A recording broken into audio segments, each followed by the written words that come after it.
Hi, Siri. I'm looking for a new podcast, one that preferably is hosted by a UF Hall of Famer, one that airs every weekday that would bring me everything I need to know about the Florida Gators, including news, analysis, and opinions. Siri, is there such a show? Have you heard of PodUp with Mathews in the morning on Facebook, YouTube, Twitter, or any podcast platform? Oh my gosh, why didn't I think of that? UF Hall of Famer Shane Mathews has a show every weekday. I'm gonna go check it out tomorrow. Thanks, Siri. Good morning, live edition, a hump day edition, a Wednesday edition of PodUp with Mathews in the morning from the International Diamond Center Studios. Family owned and operated with the largest selection of natural diamond jewelry, the only diamond and jewelry partner of the mighty Florida Gators. We'll have JC here momentarily. We'll also have Zach Abolverdi. He will give us an update on the big-time recruits that committed in the last 2 days to the mighty Gators and all the other stuff that happened on the visits. I think there's another visit this weekend. It never stops. Cags last night went 0 for 5, but he hit some balls hard, man. They made some good plays on him. I saw the highlights. Tonight starts your Stanley Cup Finals. Also, the Women's College World Series starts tonight. I thought it started last night, but it starts tonight. And let's go to the Titan MR hotline, courtesy of Comfort Temp. And we're joined by Corn Dog. Good morning. How are you? Oh, good, QB. Just want to get excited about tonight. June is one of my least favorite sports months. It also signifies the end of my sports year of 2024 with the College World Series, both in softball and baseball about to approach. We've got super regionals in baseball on Friday and Saturday. We can go through that roster of games and pick our winners if we want, or we can wait till Friday to do that. And then, of course, the Canadian Open starts tomorrow. And that is the tournament in between Jack's tournament and the U.S. Open at Oakmont this year. So it's that time of year, man. I mean, I've got puddles out on the fairway. It's going to be rain every day now for the next 2 months. And I just wanted to give a shout out to two guys that watch our show. First, you'll notice the United States Marine Corps is being represented, the Phantom Jet F-4 Phantom fighter that dominated Vietnam. And here we have a book by Captain Trash, one of our viewers. His real name is Paul. Old Age and Treachery. He has insisted that I read this book, and I will read it. I can't read much, but these are big letters, and there's only 165 pages, so I think I can get it done maybe in a month. And then, of course, my good friend. So thank you, Captain Trash. You're the best. And then we have Rob Sniffen. We've got a picture of Rob. First, let me show these shirts. These are beautiful shirts. This is a Puma shirt with the glorious Colonial golf course logo, the state of Texas flag right there with the C sideways, the horseshoe. A white one. He got you this one, QB. QB gets to wear a shirt now with Colonial on it to impress all his friends at the University of Florida. Yeah, hey, where'd you get that shirt? Well, I got it at Colonial. Well, I played the Colonial Country Club, but that was probably 20 years ago. Yeah, they've redone. I think the logo was 3 interlocking. It was the house. Colonial Country Club. It was a house. It was a clubhouse with some collars. So, Zach, throw Rob up there. Rob and I met on a Delta flight going from Atlanta to Edinburgh, Scotland. And Rob was kind enough to come up to approach me and say hello. But tell people how Rob knew that it was you. Rob knew it was me because I'm over there talking after some libations in the Delta Sky Lounge before our 8-hour flight, of course. And I'm up there in the front of the plane, and Rob comes around the wall from the middle of the plane and says, "Hey, JC!" And I couldn't believe it. I was stunned, and Rob is a great viewer of our show. He is an accountant, a public accountant, owns his firm, Sniffen and darn it, I've got his anyway. He runs an accounting firm, I believe, is the case. And Rob is a great viewer of our show, and he's from out of town, so we have a lot of out of town viewers. Captain Trash is from Pensacola. I think Rob said he was from Panama. Anyway, he was at Colonial and was kind enough to get you and I these very nice golf shirts. So we will make sure. Oh, here it is. Rob Sniffen and Spellman. Sniffen and Spellman, PA. Make sure you get your accounting services when in, I don't know where the hell it is. Anyway, way to go, Rob. We love you, brother. And thanks for showing us thinking of us. JC likes gifts. Listen, I'm going from an extra large down to a large with my 35 pounds weight loss, and I need new shirts. I've got to get new golf shirts. I don't know what to do with all these extra larges. I can't wear them. They look like ponchos on me. Okay. So we're going with that with large. And thank you to the guys. Thank you to Rob. Thank you to Paul for for thinking of us. So QB, you are thought of quite frequently. Did you know that? I did not know that. All right, we got some. You are. We got some text and comments on YouTube. Brought to you by Quality Plumbing. I'll let you go with this, JC. Sophia. The YouTube brought to you by Quality Plumbing says, "I see the Board of Governors rejected a qualified president because of political differences. Our state is screwed." I don't know what made them vote down the Michigan candidate. I thought he was liked. Thought he was going to be the choice. So they go back and search. Listen, yeah. I mean, the Board of Government, the people who choose their leaders have the choice to do it based on what their likenesses are, what their common ground is, and what they think would be best for that school, their school. Whether it's political or otherwise, it's their choice, and you live with it. That's who's making the decisions. Yep, it is what it is. We have no control over it. I mean, really, the president has no bearing on anything that I'm worried about with the university. So, not really. No, I mean, you want him to support, obviously, the athletics. That's what we talk about, and certainly that means getting behind the athletic director, getting behind these coaches, making decisions that are good for the conference and the school, and being there in support. I remember in the good old days, John Lombardi was a president here at the University of Florida, and he was always seen at a basketball game or a football game, rooting on the Gators, and he was a very athletic inclined president. I liked him. He was the kind of president. He was out there with the people. He was a people guy, so he's a man of the people, and I thought he took care of the University of Florida quite well. John Lombardi. Yes, we did. Okay. All right, so JC, not a whole lot to talk about right now. Obviously, well, I don't know. Did you see Cags at bats last night? I didn't see it. I know the kid had to be nervous. I did see some video of him when he was called up in the Omaha coach. His first at bat, he scorched one. Yeah, the guy's going to be fine. He's going to be fine because he can see the ball, he can power the ball, and he will hit the ball. And don't expect him to hit 400 or 350. As he's called up, he'll get used to major league pitching. It's going to take a little bit of adjustment, but I think he's going to be great. He's a hyper talented player. You know him, QB. We all know this kid. I think Jack is going to be fine at Kansas City, and he's going to help them, and they would not have called him up if they didn't think he was ready. Yeah, I agree with that. So I think he's going to have a good – I read somewhere or heard or what have you that in the last 28 games, the Royals outfielders have only hit 10 home runs. Yeah, and he DH'd last night, but he hit 3 really hard balls that guys made incredible play. So he'll be fine. He'll be fine for sure. I think so.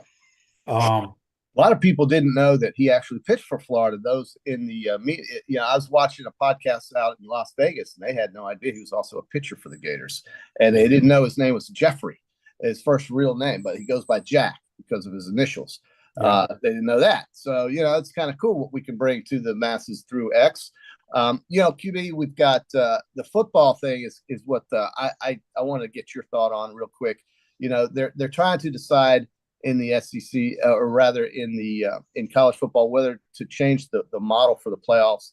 I've gone back from this 5-11 model that the Big 12 wants. I think the ACC and the Big 12 are missing the boat. 5-11 does not work well for them because that means there's only one automatic qualifier from their conference, and you've got 11 invitees, if you will, at-large choices. They need to go back to that 4-4, 2-2, and 1 and 3. That means they were guaranteed 2 teams in the playoff. Last year they had Clemson. Who else did they have in the playoffs in the ACC? SMU. No, SMU was the only one, but they could have had either Miami. I totally forgot about SMU, but you're right. They had SMU.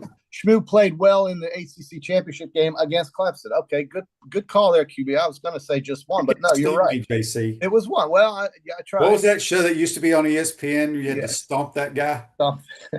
But I think 4-4-2 gets you. Listen, the Big Ten had 4 teams last year. The SEC only had 3, but they could have had 4. Mississippi was right there. I guess you could say Alabama, but they made some bad. They had some bad losses, certainly. I like the 5-11 model. So you like the subjectivity then of the model because you want 11 at-larges. That's what you want. Oh, the 5 champ, where it's the 4 champs and the 1 at-large from the group of 5, right? Right. Yeah. And then the best teams from there. I don't care. That's a choice. That's 11 choices, and that's probably what they're going to go do. But I started thinking about it. You can still get 3 at-larges plus Notre Dame. You can get 2 from the ACC and 2 automatic, or you can do a 2.5, which is like 3 from the ACC or Big 12 and 2 from the other. I don't know. I'm just an SEC snob. I am.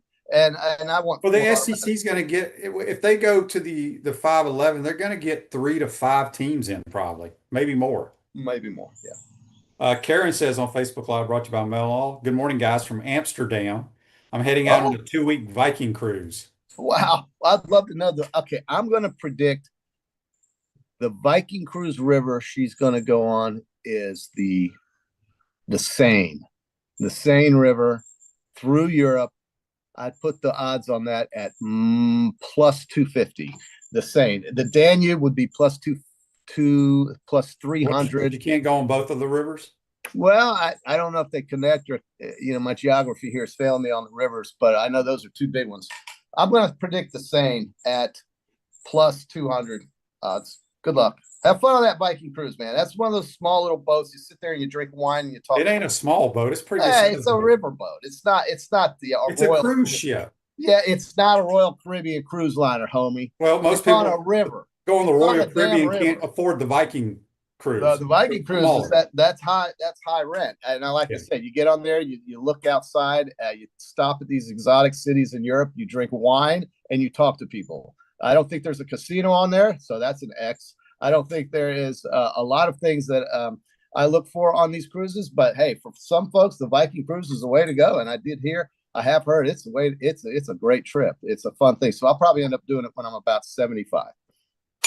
We got a lot of people arguing about their political beliefs among the president's decisions, but we're really worried about this president. Here's the bottom line: is there anything in this world where everybody agrees on? Nothing, right? Oh no. Nope. Because in about a few weeks, JC, there are people who are going to be raising hell about why this publication or this person picked this team in the top 5, and then he picked that team in the top 30. They're going to raise hell about that. So whatever.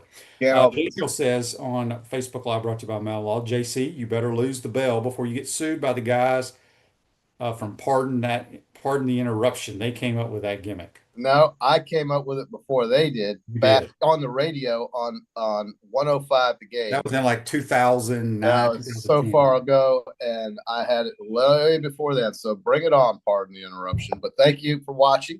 And I like to ring the bell because Sam Walton told me to, and she loves it. And she is the first lady of Florida athletics, specifically in softball. So College World Series. We got some fired up listeners today, boy. They're firing at each other. I wish I could see YouTube. it. I wish I could see it. Well, I could see it, but I'll let you go through it. Pick out a good one, QB. I want a good one that you and I would actually agree with. Can you find one of those? Well, no, they're just firing at them about this person needs to get on a train and get out of here. They're just arguing. JLB says on YouTube, brought to you by Quad Plumbing. I love JLB. That's the river that goes through Paris, JC, and your geography is great compared to most Americans. Oh, JLB, you're such a sweetheart, baby. Love JLB. And he's, you know who that is? JLB's a hockey fan, a viewer of ours in Canada. Canada, by the way, the Canadian Open this weekend in golf. And then, of course, Canada is rooting for Edmonton, the Oilers, who are facing the hated Florida Panthers.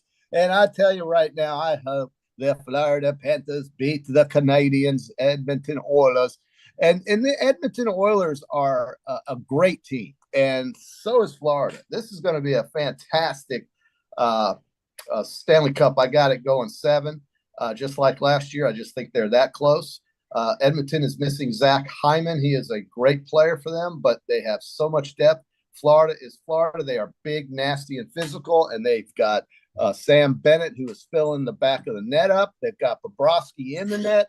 Edmonton with Stuart Skinner, who is, by the way, a homegrown player from Edmonton. He is their goalie, and he started off the playoffs a little rough, but he's come on strong now. They are playing defense. I think this is a great Stanley Cup we've got, and I think Florida wins it in 7. We've also got the NBA championship between playoffs finals between Indiana and Oklahoma City. I've got a bet down that the series will go over 5.5 games at plus 120. So it's plus odds. If we can just get both teams to win 2 games, that's all I need. I'm a winner, just like in the Knicks series where I had over 5.5 games at plus odds. So that's what I look for. I look for the price, and then I look for the bet, and we'll see if it works out. The Pouncey twins, Mike and Marquise, invite you to try the mango martinis at Spurrier's Gridiron Grill, handcrafted with their J.F. Hayden liqueurs. Try those flavors and find your favorite at shopjfhaydens.com. JC Karen's responded, says it's a river cruise. We've been on the ocean also. Yeah. He's not 75 yet. The average age is 60. It's the Rhine River and the Seine. Oh, I did. So, okay. What was the first river? The Rhine. The Rhine. Absolutely. Great job, Karen. And no, you're right. 60 that's me. So I'm eligible now for a Viking cruise. So I'm ready to go with you guys on the next one, maybe. And have a great time, Karen. Thank you for thinking of us on the show. And maybe send a picture. We will throw it up on the screen, just like I did with our viewer, Rob, on that beautiful Delta 767-400 airliner, and we'll give you some pub, and you can send us a picture of some sights and sounds from the Seine and the Rhine. I had the Seine. I didn't. The Danube may be too far to the west, or to the east rather, but I knew the Seine was going to be on there. That's an automatic guarantee river that you will cruise on Viking. I forgot about the Rhine. Good job, Kevin. All right, before we get to our Peachland Dental picks for golf and your NBA and NHL picks, Greg wanted me to let you know, JC. Greg. Facebook Live brought to you by Mel Law. JC, did you see the new research that came out about living near a golf course? You have a 126% increased chance of getting Parkinson's living within a mile of a golf course. There's actually a member here at Hawkstone with Parkinson's who tries to play with the help of his wife. His name is Bill, and we love him, and he's got more guts than anybody else out here. I did not know about those odds. The way I look at it is a lot of people spend time on golf courses. I had no idea that that was the case. I'll take my chances and hope that the genetics override those odds. And we have no Parkinson's in my family, and that will happen eventually. Yes, and maybe I'll find another golf course to live on. I do know that talking to the superintendent, he says a lot of stuff we spray out here is just non-toxic. It's all water-based. It's not the same stuff that they were throwing out there on the grass in the 70s and 80s. So let's keep that in mind. But thank you for the thought, and I'm glad that you care about my health, and I appreciate it. And if you ever want to come out here and play some golf, look for me on the range. I'll be there, even though it's a very small range, but I'll be there. With Matt. That's right. This Day in Sports brought to you by Campus USA Credit Union. Put some star power to work in your financial life at Campus USA Credit Union, and it is the bank of Stephen Orr Spurrier. All right, JC, listen to this. I did not know this. In 1889, the Boston Beaneaters of Major League Baseball pitcher John Clarkson is the first to throw, quote, the immaculate inning. Do you know what an immaculate inning is? 9 pitches, 3 pitches.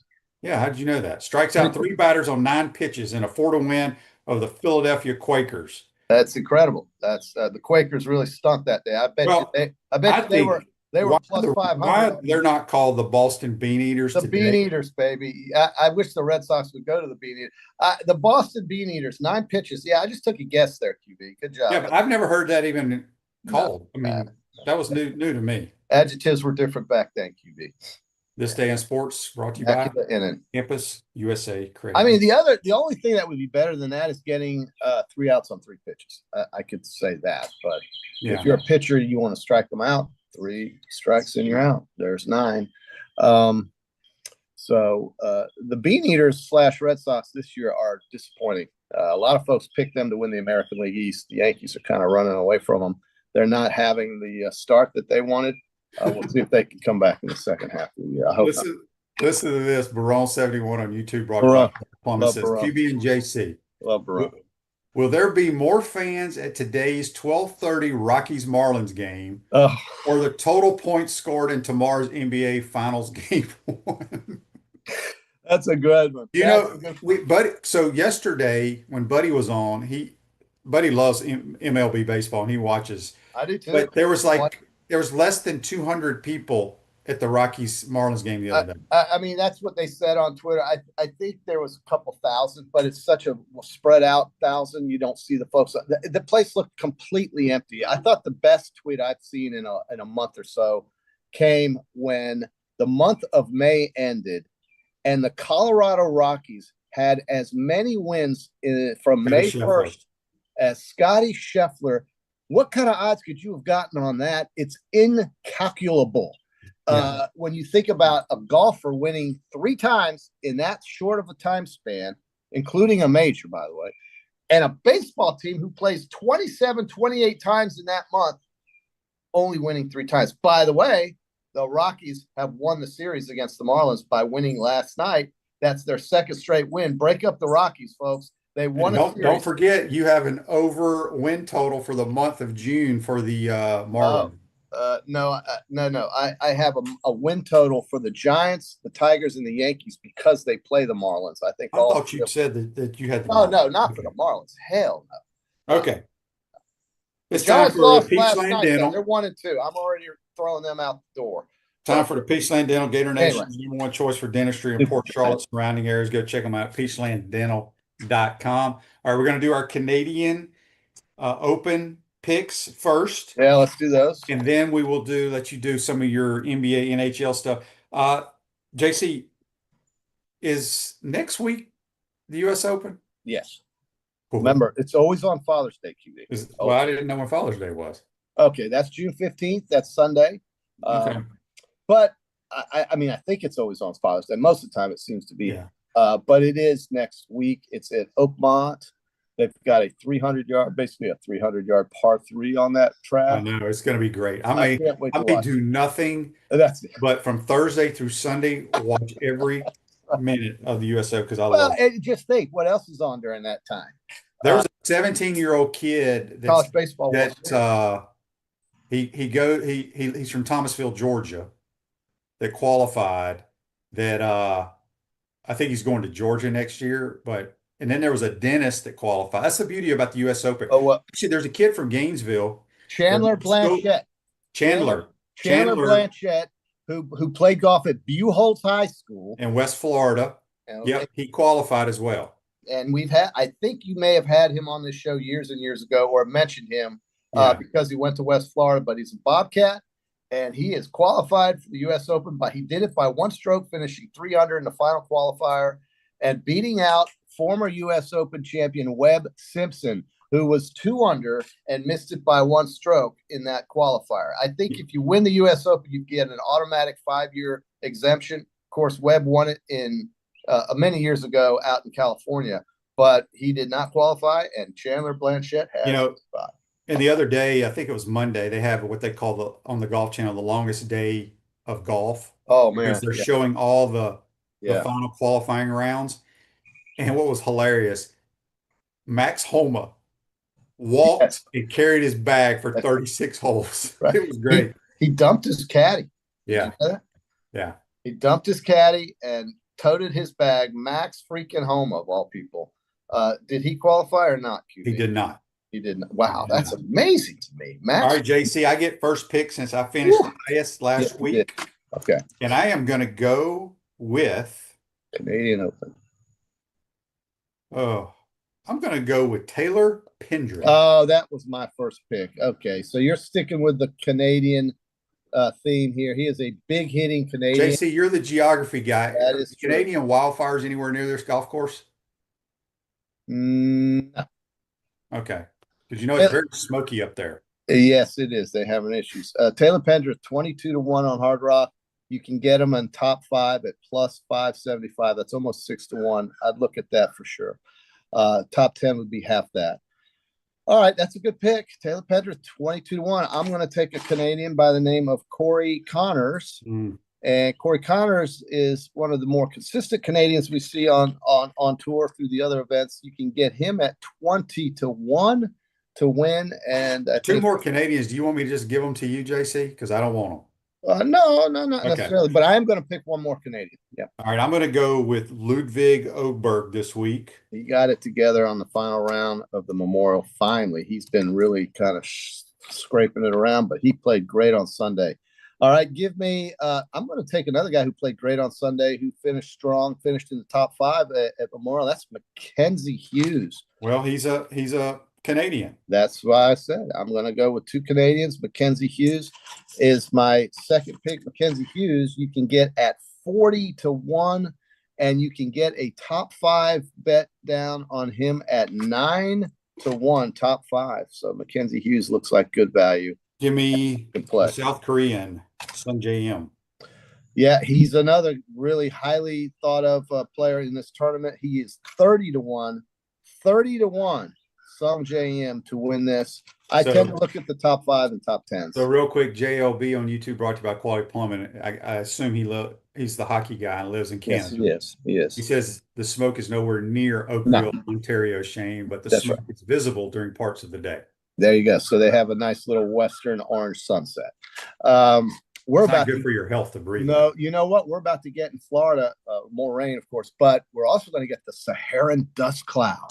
And the Saharan dust cloud is going to be coming across the Atlantic, and it's going to keep a lot of tropical systems away from us in June, but it's going to give us these fantastic sunsets in the west. So if you're over at St. Augustine with me, look west in the later part of the day, and you will see that orange sun sink into the JC, river. Real quick, 31 Ember says these people don't win in the U.S. Why would they win in Canada? When was the last time a Canadian went up there? It was, what, 2 years ago? How about Nick Taylor? He made that bomb. Wasn't that last year? I think it was 2 years ago. I think Rory won it last year. Rory won it last year? Okay. I don't know. Well, speaking of Rory, you want him? At plus 450, I think. Well, yeah, I just don't think he's going to win because I think he's just tuning up. He's just practicing. But I'm not. I'm going to take him just because you took Ludwig. I need a big gun, so give me Rory. All right, I'm going to go out on a limb here because I think this dude is a badass. Okay. Luke Clanton. Yes, that was another one I was looking at. Great his first time playing as a pro. Right, he just got his card. He's played multiple times in these as amateurs and been in the top 10. Yeah, he's been several good, times. I just think he's damn good. Hey, you can get him at top 10 as well at 5-1, and he is 40-1. He's a Florida State Seminole graduate, and he is a hell of a player. And he came in really good as an amateur. I misspoke. It wasn't Mackenzie Hughes. It was Maverick McNeely who finished strong at the Memorial top 5 last week. Not Mackenzie Hughes, but Mackenzie Hughes is a Canadian. I'm taking him. I'm going to take a Scottish player. I'm going with Robert McIntyre at 25-1. Give me Robert McIntyre. You got Bobby Mack. 6-1 in top 5. I like plus 600 top 5. Robert McIntyre.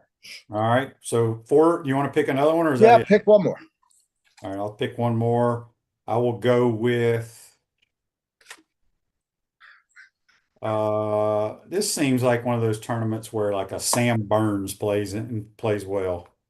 I'll take the LSU Tiger. Okay. And I tell you, it's rare that I never pick one American, but I'm going to stay on that with this being in Canada. Not that it matters really if it's in Canada, but I was wanting Cameron Young at 50-1. I may bet him on Hard Rock at 12-1 for a top 10, but Cameron Young hits it a mile. He's been kind of quiet. You never know when he can break out. I'm not taking him though. I'm going to take Shane Lowry as opposed to Cam Young. I think Shane Lowry represents a better opportunity to win the tournament. Cam Young, he qualified for the U.S. Open. He did. All right. To recap the PGA Dental picks for the Canadian Open, I have Taylor Pendrith, Ludwig Oberg, Sun Jae-im, Luke Clanton, and Sam Burns. JC has Corey Connors, Mackenzie Hughes, Rory McIlroy, Bobby McIntyre, and Shane Lowry. JC, before we get you out of here, give us your NHL, NBA picks. I don't know if do any of the regionals start on Thursday for baseball? No, baseball's Friday and Saturday. Super regionals. It's amazing, isn't it? You've got Murray State in there. You've got Duke hosting. Your Oregon State Beavers, who nobody wanted in the Big Ten or any other conference, hosting Florida State. That's an 8 versus 9 national seed matchup between Florida State. My pick to be in the NCAA final series is North Carolina. I really love the way the Tar Heels hit the ball and pitching. So North Carolina is hosting. I expect them to get in there, a 5 seed overall. The 1 and 2s are gone. I think it's where we've got a tremendous weekend with Tennessee and Arkansas. Imagine what the good old boys in Fayetteville are going to be hooting and hollering with the loudmouths from Knoxville coming into town to play in a super regional. Vitello against Van Horn, very two different personalities leading those two teams. I got to say I'm rooting for Arkansas. Tennessee won it last year. Arkansas has yet to win it, should have. And I'm going to take Arkansas hopefully to win and get in there. We're going to have Auburn also as another team out of the SEC. Looks very good. I think you've got 4 SEC teams left. Unfortunately, you can only get 3 because Tennessee and Arkansas are playing each other. So hopefully we'll have 3 SEC teams in the College World Series to represent the SEC. And, Rocco's will be flowing if LSU gets in there because the Jello shots will be, we're talking tens of thousands of Jello shots. The Visa Network will be there shooting live shows from Rocco's. This is a great time of year. If you get out of town, you want to go to Omaha. A lot of people like to go early, but the champion, this thing lasts 10 days. You can't stay there for 10 days, so you have to choose whether you go early or late and hope your team wins. But in the NHL, the Stanley Cup team I'm taking is Florida in 7, just like last year. I know a lot of people sentimentally want Connor McDavid and Edmonton to win. I do not. I'd like to see a dynasty here in the state of Florida continue. Florida's going to the Stanley Cup Finals for the 3rd straight year and trying to defend the Cup. I love Brad Marchand, who they got from the Boston Bruins. He's looking for his 2nd Stanley Cup championship as a player, so I'm rooting for him. In terms of the NBA basketball, I think Oklahoma City wins this. I think they win it in 6 or 7. I think Indiana can win a couple of games. Everybody discounts Indiana. I don't know why. They do that at their own peril. But I think the bet I'm going to put down is over 5.5 games, meaning both teams win twice. So that's the way I look at the NBA Finals and the NHL Stanley Cup Finals. All right, JC, good stuff as always. And yeah, man. We'll recap it all on Friday. Go read your book. And your shirt, I've got it. I'll take care of it for you till I see you. And I'll keep the white one. You can have the blue one. Whichever one. I don't care, JC. Thanks to Rob. Whichever one. Just go try them on and see which one of them makes you look good, JC. Hey, thank you. That's JC. Join us on the Titan MR hotline, courtesy of Comfort Temp. Quick timeout. Come back. We'll be joined by Zach Abolverdi. Talk a little Gator recruiting. You're watching and listening to PodUp Mathews in the morning from the International Diamond Center Studios. We'll be right back. Our premium sponsors are Campus USA Credit Union, International Diamond Center, Meldon Law, QC Kinetics, UF Health Orthopedics and Sports Medicine Institute, JF Hayden Craft Liqueurs, Florida Cracker Kitchen, Los Linderos Tequila. Gridiron sponsors are Baker Sporting Goods, Cogent Bank, Comfort Temp, Electronics World, Florida Victorious, Gallo Car Wash, Miapa Latin Cafe, Peachland Dental, Quality Plumbing, Ruse Ogre State Farm, Silverback Concrete, 84 Lumber, Big Mills Cheesesteak, Celebrate Primary Care, Dowling Sign, Gator Bait Media, Gator Dominoes, Ironwood Golf Course, Tropical Smoothie Cafe, UF Bookstores, Nest and Wow, MG&A Wealth Management. Watch and listen to us live on Facebook and YouTube. Listen to the podcast whenever on Apple or Google Podcasts, Spotify, or wherever you listen to your favorite podcast. Remember to like, follow, and subscribe so you don't miss an episode. To become a sponsor, call my man Freddie at 352-284-3733. I'm tired of you living in pain, and I want you to get real lasting relief from chronic pain in your knees, back, shoulders, and hips. QC Kinetics can get you moving again with cutting-edge regenerative treatments with no drugs, no downtime, and no surgery. Stop putting it off. Call now and schedule your free consultation. Call QC Kinetics now in Gainesville, Ocala, and the Villages. 352-400-4550. 352-400-4550. Coach, it always impressed me how you beat Florida State to win the 1996 national championship. And I was really impressed with your 06, 08, and 09 Gator teams. And the way you coached Danny to the Heisman Trophy. A lot like what you did with Tim Tebow. You know, you won more SEC championships than you lost home games at the Swamp. And you had plenty of super games in front of our Gator Nation. Yeah, there really is something special about the Swamp. I guess that's why we say about the Swamp, only the Gators get out alive. To the Swamp and the Gators, with the best beverage served at Spur's Gridiron Grill, 100% agave, Los Landeros tequila, aged in bourbon barrels for a smoother taste. I think you mean Head Beer Coach 1966 lager, a crisp, light, bodied lager for easy drinking. Nope. Los Landeros tequila, smooth enough to drink neat, bold enough to elevate a cocktail. 1966 lager, enjoyed on game days in the fall or whenever you need a winning cold brew. Los Landeros tequila. 1966 lager. Los Landeros. 1966 lager. Y'all stop bickering.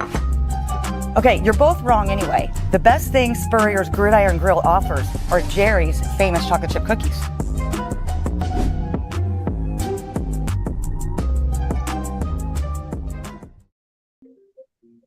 Welcome back to the International Diamond Center Studios. Ruse Ogre State Farm Office, a team of dedicated insurance professionals ready to help life go right with the right insurance options for you and your family. Visitogreinsurance.com. Give them a call at 352-240-1779. Back to the Titan More Hotline, courtesy of Comfort Town. We're joined by Zach Abolverdi from Gators Online, which is part of On3. Good morning, Zach. How you doing, buddy? I'm doing well, Shane. How are you? Doing great. Let's jump into it right now. Gators had a big weekend recruiting. They were whining and dining at Spurriers. Got a couple of football commits in the last few days, and then obviously had some bad news about one kid being arrested. We don't know exactly who that is. What can you tell us about the weekend? Yeah, this is recruiting season, Shane, as you know. Once June kicks into gear and official visits really ramp up, this is kind of where not only Florida, but a lot of schools across the country, this is when their class comes together. And Florida brings in a lot of kids to campus. They are very strategic about how they schedule these visits and how many kids they bring and who's paired with who. They do a really good job of trying to have all the stars align so that they can get kids to either commit on campus or commit in the weeks to follow. And man, so far the first 2 weekends that they've had have been great turnouts in terms of the amount of kids that showed up for official visits. I want to say they had 16 official visitors last weekend. They're going to have another huge number this weekend, another double-digit group coming in.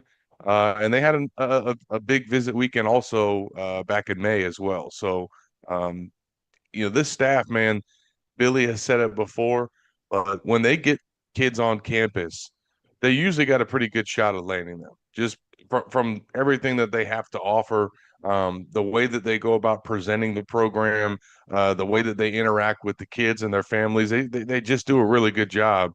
And this is kind of all hands on deck right now. Josh has a question for you on the Titan MR text line. It says, Zach, what are the biggest needs by position group for this 2026 recruiting class?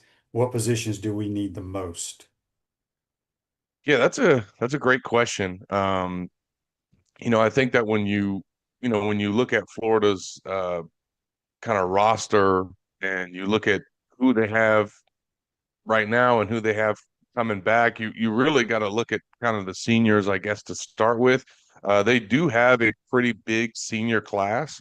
They're going to have 19 seniors graduating, and then obviously they could have, some guys turn pro early, and then you're always going to have some attrition. But just kind of looking at what it looks like on paper, I would say that, defensive line and edge are two positions that they've got to address. Defensive line is already not where it needs to be from a depth standpoint because of some attrition there, and maybe not being able to land a player in the portal this past cycle. That was one spot, Shane, where they would have liked to still add another player and just weren't able to get it done, weren't able to find somebody that was the right fit. So I think that they need to hit the defensive line. They need to hit the edge position because they're going to lose their two starting edge players, Tyreek Sapp and George Gums Jr. Both of those guys are redshirt seniors. So now they're deep there, but they definitely need to hit at that spot. They lose a lot of offensive linemen as well, but they also, you're losing seniors. So I would imagine that they're going to try to sign multiple offensive linemen in this cycle. However, it'll be interesting to see how many of those are guys out of high school who are going to be incoming freshmen versus transfers that they maybe go out and get that are ready to step in and play a little bit sooner. So I would say those three positions kind of stand out to me. They'll also lose J. Michael Sturdivant and Khalil Jackson this year. So I think they probably need to hit at receiver too. 31 Ember's question on YouTube brought to you by Quality Plumbing. Currently 62 in recruiting. Should we be worried? No. Yeah. It's June 4th. Yeah, it's way too early. A lot of things. If you're worried about Florida football recruiting, then you weren't paying attention last year. Like if this staff hasn't showed you yet that they know how to close strong and end up at the end of the cycle landing the majority of the kids that they bring on campus for official visits, then you just haven't been paying attention. They've shown their chops to me. Barone 71 on YouTube brought to you by Quality Plumbing said, ask Zach about Napier's uptick in South Florida recruiting lately. Are there new coaches recruiting South Florida, or has the focus changed some? Florida's definitely done a better job down here lately. Yeah, I think I want to say that it's more of a focus. I'm just trying to think off the top of my head if there is somebody on the staff that was either recently added or has been on staff and is just having an impact in the Miami area. I'm trying to think of anybody that jumps out. I know that Chad Lucas, one of the members of the staff, I mean, I wouldn't just say Miami. He's very plugged into a lot of areas in the state. He's one of the guys I think behind the scenes that has really helped. But yeah, I do know that Napier, to your question, has valued and prioritized South Florida. He recognizes how much of a talent pool it is, and I think he also recognizes that Florida hasn't landed enough talent from there. You need to land the right players and make sure that you are getting fits for your program, but you cannot have recruiting cycle after recruiting cycle go by and you're not tapping into that talent. So I do know for a fact that there's a concerted effort there because I'm aware of some staff expirations that they've done to try and make sure that they're having an impact in South Florida. So that's definitely by design. Here's a text on the Titan MR text line from Jonathan in Louisville, Kentucky. He says, Zach, I read where Pro Football Focus has the Gator offensive line and defensive line ranked number 4 in America. Do you agree with that? Yeah, I do. I definitely feel better about saying that or seeing a site say that about Florida's offensive line than their defensive line, only because of their nose tackle situation. There's just not a guaranteed, bona fide, proven player there that's going to step in yet that we know of for Cam Jackson and Desmond Watson. I think it's going to be Jamari Lyons, but he's coming off of that injury.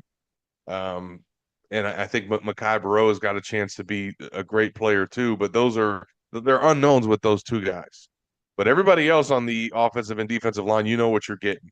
You know what you're getting out of Caleb Banks, and I just mentioned Tyreek Sapp and George Gum. So I can see it for sure. And definitely offensive line. This is the best line Florida's had in a while. Yeah. Andy's question on Facebook Live brought to you by Mel Law. Zach, how big of a commitment is Caden Hall? And is it possible for the safety cornerback room to be too crowded? No, certainly not at safety. They need players to join that room. I think that obviously it would have behooved them to have some seniors. They have no senior safeties. And I think that was maybe a position that when they were looking to add in the portal that they wanted to address was get a veteran guy in there. So they need to add to that room because of the fact that they're lacking a lot of experience. And they also lost Greg Smith. So I could see cornerback maybe because you've got so many freshmen that you have right now between the 3 that you added from the 25 class and then the 2 guys that redshirted last year. So you got 5 freshman corners.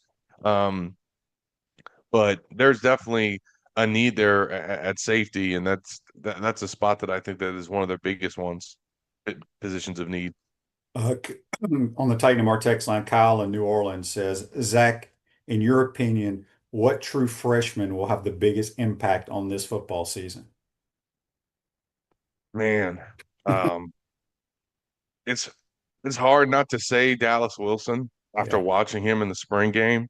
Um, he will be playing the X position. That's what we expect. So he's going to be behind J. Michael Sturdivant, uh, which shouldn't matter. They rotate their receivers pretty regularly. Um, I think it's either him or Vernell Brown, the third on offense.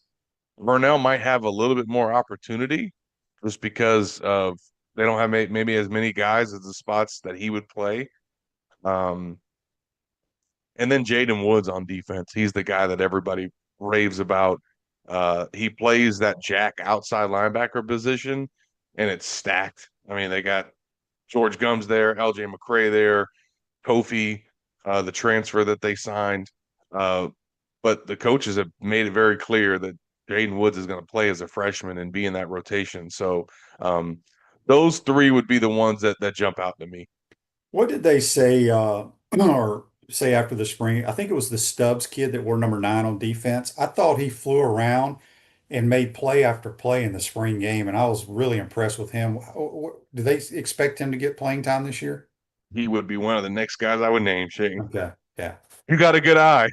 Yeah. Well, if he's around the ball making plays, it's pretty simple. Well, and he benefited from, they had some injuries there. Bryce Thornton didn't really play a lot in the spring. Right. So Greg Smith got a lot of work. And then he decided to quit the team, leave the team right before the spring game. So Stubbs got all that work as a starter in the spring game, and he made the most of it. Gallo Car Wash, locally owned by UF alum and the only car wash that provides NIL opportunities to Gator athletes. Become a member and see why Gators hate love bugs. A few more minutes with Zach Abolverdi on the Titan MR hotline, courtesy of Comfort Sim. Zach, I wanted to ask you, because I get this question all the time, and I think Kirby brought it up at SEC Media Days.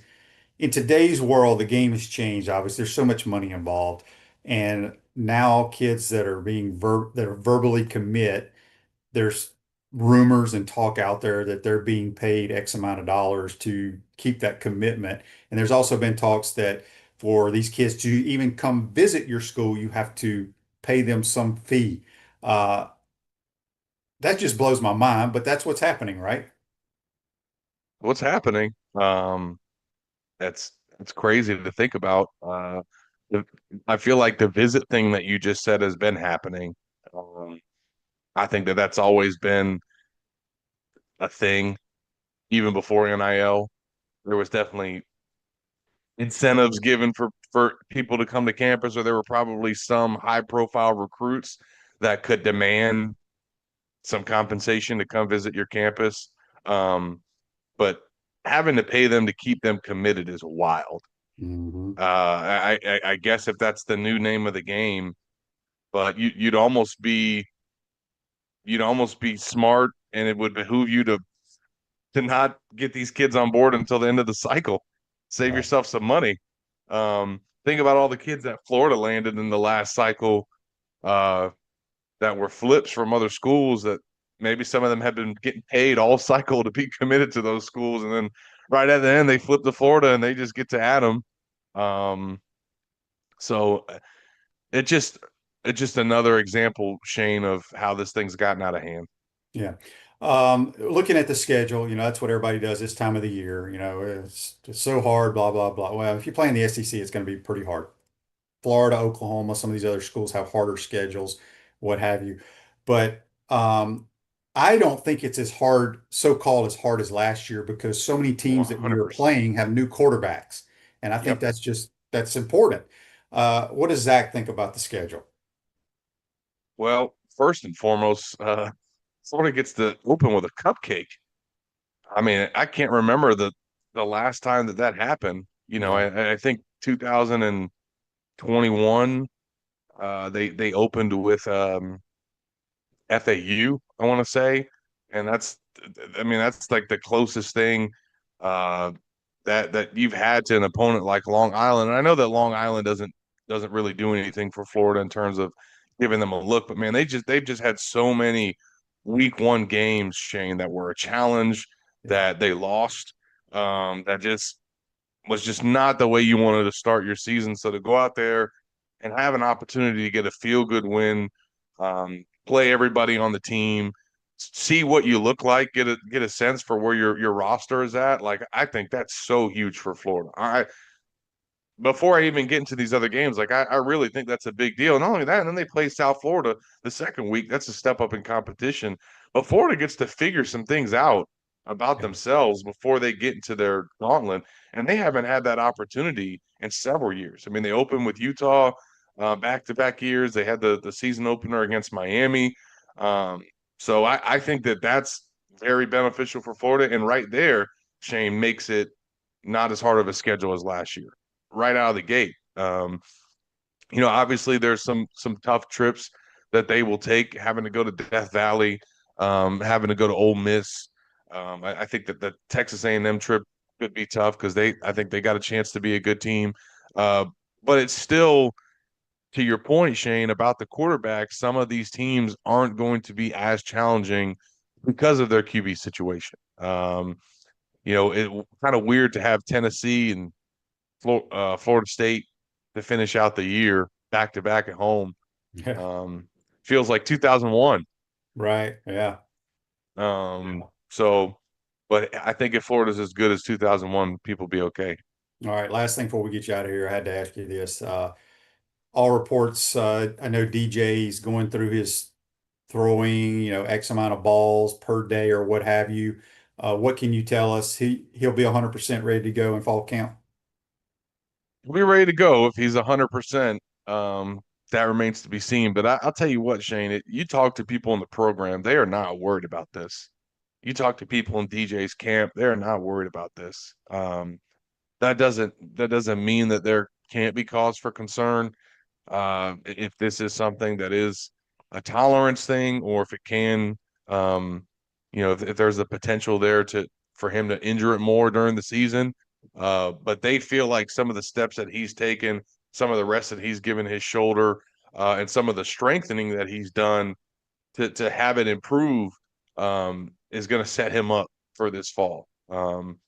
So the fact that he's basically now doing, according to Billy, he's doing everything that they asked their quarterbacks to do this time of year in terms of the pitch count. He's not holding anything back. He's not having a lighter workload. He's doing everything that the quarterbacks do. So that's an encouraging sign. They never seemed worried within the building about this, even though I think from the outside looking in, it's not a good thing when your quarterback's not throwing in practice. But they knew where he stood, and they knew what they needed to do to get him ready for the fall. And it seems like that's where he's on schedule with. Yeah, good stuff. Zach, as always, appreciate your time. Great information. Let everybody know how they can follow you on Twitter, and if y'all have any specials or how people sign up for On3 to follow what you write about. Absolutely. Yeah, you guys can follow me on Twitter at Zach Abolverdi. All my name is all together in one word. And then check us out at gatorsonline.com. This is a huge month for recruiting, and we've got, I even pitch in here and there, but we got 3 guys that all are all over that recruiting coverage. We'll start to have a lot of preview stuff for football season, and then SEC Media Days next month, man. It'll be here before we know it. No doubt. Appreciate your time, buddy. Have a good off season, so to speak, getting ready for the grind. Appreciate it, That's Zach. right. Thanks, Shane. Yep, that's Zach Abolverdi. Does a tremendous job covering the Gators. Join us on the Titan More Highline courtesy of Comfort Tent. Florida Victorious, proud NIL partner of the Florida Gators. Join today to help make Florida victorious. Hope everybody enjoyed today's program. Appreciate y'all chiming in. Have a great day. We'll see you tomorrow. Take care.